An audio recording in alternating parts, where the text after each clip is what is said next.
Bonjour à tous et bienvenue dans Déclic, le podcast qui tente de décrypter Google Ads et plus généralement l'univers du SIA. Je suis Jamie Akos, consultant SIA depuis plusieurs années et j'aurai le plaisir d'aborder une fois par semaine une problématique search. Sans langue de bois et toujours avec bienveillance, l'ambition au cours de chaque épisode est de déconstruire les mythes autour de Google Ads, une plateforme qui vient de fêter ses 20 ans en partageant mes échanges, lectures et retours d'expérience. Pour ce 61e épisode, impossible de passer à côté du lancement grand public de Bard cette semaine. Après ChatGPT intégré au moteur de recherche Microsoft Bing il y a quelques semaines, c'est au tour de Google de lancer son IA générative. Une mise en orbite attendue après une première présentation au printemps dernier qui avait laissé tout le monde sur sa faim en produisant l'effet inverse à celui escompté. Pour la première fois depuis longtemps, Google paraissait être à la remorque alors même que le modèle sur lequel se base ChatGPT, Transformers, a été créé chez le géant américain. Alors qu'attend de ce lancement ? Allez, je compte les points. La première question, Bard est-il un autre ChatGPT ? Évidemment, ce sont deux IA génératives assez proches, basées sur des modèles d'apprentissage similaires. À l'usage, Bard me paraît un poil plus rapide, user-friendly, avec une ribambelle de nouvelles fonctionnalités intéressantes, comme la génération de 3 réponses, la possibilité d'épingler des discussions ou de les partager, la possibilité de modifier les réponses de l'outil, sur des versions plus courtes par exemple, la lecture haute voix ou encore l'intégration de Google Lens. Si Bard jouit de la puissance de frappe de Google, et va surtout encore plus étendre sa toile à mesure qu'il va être intégré dans tous les produits Google, l'outil a pris un peu de retard et bénéficie de moins de hype que ChatGPT, qui a été lancé auprès du grand public avant. Mieux, ChatGPT semble un poil plus précis dans ses réponses sur les tests que j'ai pu mener et a le privilège du challenger, à savoir il peut faire plus d'erreurs qu'un Google qui n'a pas le droit au faux pas. On a encore tous en tête la bourde lors du lancement de Bard au printemps dernier qui a fait chuter l'action du géant américain. A noter cependant que Bard jouit de la base de données de Google, ce qui est un formidable terrain de jeu, là où ChatGPT bénéficie des requêtes réalisées sur Bing ou directement depuis sa plateforme. Le tout récent accord concernant le transfert des données UE et États-Unis devrait d'ailleurs aider ces modèles à être encore meilleurs pour le public, gardant enfin en tête qu'il faut éviter d'envoyer des données personnelles à Bard qu'il utilise pour entraîner son modèle. La deuxième question, l'outil ne risque-t-il pas de devenir niche ?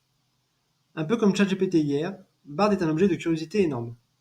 À date, les use cases sont plutôt côté professionnel, qui l'utilisent pour gagner du temps sur un certain nombre de tâches et un peu moins côté utilisateurs finaux. Alors certes, l'outil n'est pas encore intégré au moteur de recherche. Il est encore déployé soit en bêta, soit encore limité sur un certain nombre de sujets sensibles. Mais il n'en demeure pas moins qu'il faut encore qu'il prouve sa plus-value par rapport à un moteur de recherche standard. Pourquoi irais-je utiliser Bard versus le moteur de recherche Google ? Le nerf de la guerre reste le taux de pénétration, et notamment la position de l'outil dans l'écosystème Google. Bard sera-t-il intégré par défaut dans la SERP ? Ou fera-t-il l'objet d'une application dédiée ou d'une URL spécifique ?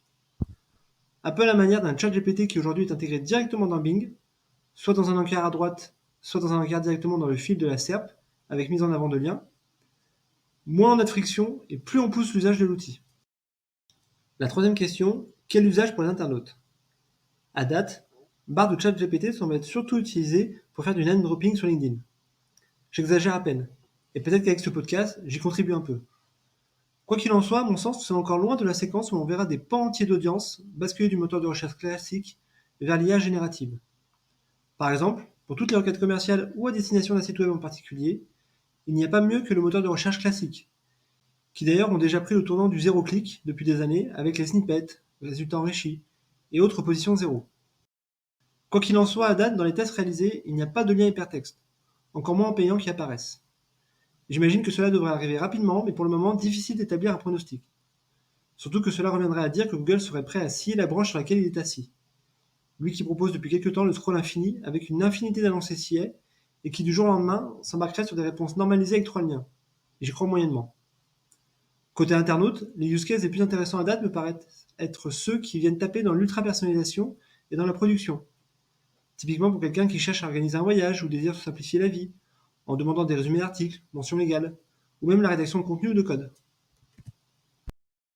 La quatrième question, quel impact pour Google Ads ? Je peux me tromper, mais je ne vois pas le search changer drastiquement dans les 3 à 5 prochaines années. Bard m'apparaît finalement plutôt comme une brique additionnelle, une sorte de compagnon que l'on va alimenter avec ses propres données et qui nous fera des recommandations personnalisées. À mon sens, l'impact majeur de l'IA générative à court terme se trouvera directement intégré dans Google Ads. Le Google Marketing Live de mai a d'ailleurs commencé à esquisser les premières pistes. Génération automatique d'assets créatives, de vidéos, de landing page, et même de campagnes à partir d'une landing page. Idem pour les suggestions de nouveaux mots-clés qui seront drivés directement par une IA générative. Finalement, ce sera un véritable outil d'aide à la production qui permettra aux consultants SIA de passer plus de temps sur de l'analyse et un peu moins sur du run. L'écueil classique toutefois sur lequel être vigilant est d'éviter d'appliquer trop machinalement les recommandations et suggestions de l'outil pour toujours les passer au tamis du sens critique. Voilà, ce 61e épisode touche déjà à sa fin et j'espère que vous avez eu le déclic. Comme toujours, je suis preneur de vos retours, propositions de sujets en commentaire ou par message privé sur LinkedIn. D'ici là, prenez soin de vous et si vous me cherchez, vous savez où me trouver. Sur Bard bien sûr. Allez, à la prochaine.